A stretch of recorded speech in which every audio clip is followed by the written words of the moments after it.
चलो, तो जो कांस्टेंट बोलते हैं हम, वो कांस्टेंट अकेले होते हैं, उसके पीछे वेरिएबल की क्या होती है, zero power, x raise to zero, algebraic exponent and power में हम सीखे ना कि 1 हो जाता है।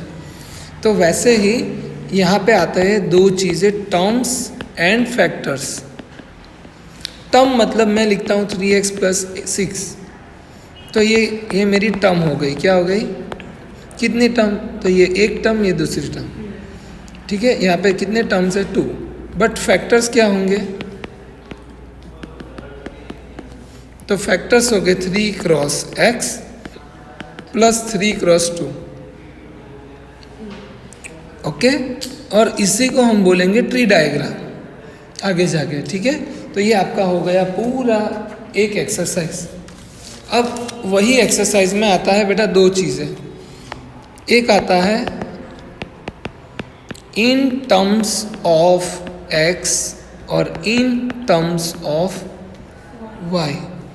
तो जैसे मैं लिखता हूँ 3x + 6, तो in terms of x variable होगा 3, मैं बोलता हूँ 3xy² in terms of x, that means ये मेरा हो गया 3y²। कोएफिशिएंट क्या हो गया, कोएफिशिएंट, ओके। अब आता है, अगर कोई पूछे मुझे कि 3x² + 6 in terms of x, तो यहाँ पे कोई नहीं है, क्योंकि इन टर्म्स ऑफ x यहाँ पे है ही नहीं है, तो x² है, तो 0 आएगा, कुछ नहीं आएगा। समझ आया, फ़र्क पता चला। अब आता है सबसे इजी चीज़, लाइक टर्म, अनलाइक, और आती है अनलाइक टर्म। क्या, अनलाइक टर्म, लाइक टर्म मतलब सेम वेरिएबल होते हैं, तो उसको बोलते हैं लाइक टर्म, और जो सेम वेरिएबल नहीं होते उसको बोलेंगे हम unlike term, unlike term, okay. चलो, अब ये चैप्टर का वैसे तो ये लास्ट ही है, उसके बाद कुछ नहीं है। अब putting the value of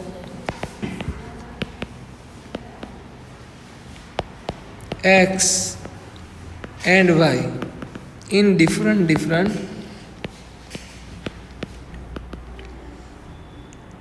expression, okay. तो क्या होगा, x = 2, y = 1, ऐसा गिवन है, ठीक है। अब ऐसा गिवन है और मुझे क्वेश्चन पूछा है कि x + 2y, तो 2 + 2 × 1, 2 + 2 = 4, सिंपल। अब यही क्वेश्चन में ऐसा बोला कि x = -1, y = -2, तो मैं क्या करूँगा, अगर ऐसा क्वेश्चन है कि 3x - y, तो 3 × -y -2, -3 + 2,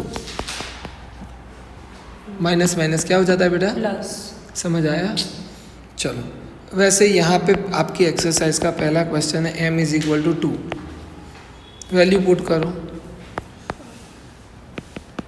बीच में = नहीं छपा है, ऐसा क्वेश्चन, ओके।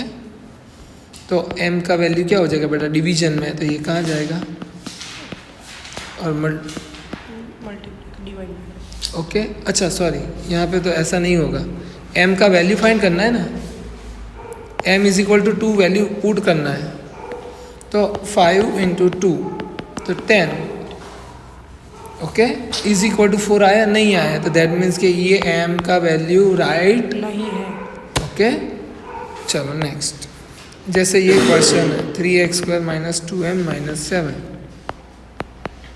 2 का स्क्वायर -2 × 2 -7। चलो 2 का स्क्वायर क्या होता है बेटा, 2 × 2 = 4, 4 × 3 = 6, अरे 12,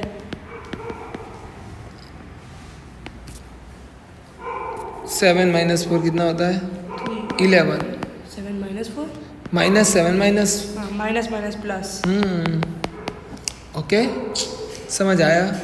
बस अब इसकी जगह पे p = -2 है, तो भी घबराना नहीं है, वही करना है। a = 2 और b = -2 है, तो भी यही करना है। घबराना नहीं। नहीं है। बस एक चीज़ याद रखो कि माइनस का स्क्वायर जो है ना वो प्लस हो जाता है। एक हो तो भी हमेशा प्लस में ही आएगा। नहीं, अगर एक है वो ऑड नंबर है ना तो वो नेगेटिव रहेगा, बट इवन पावर होगी तो वो साइन चेंज हो जाएगा पॉजिटिव। ठीक है, चलो ये हो गया आपका अलजेब्रिक एक्सप्रेशन। तो आई थिंक सब समझ में आया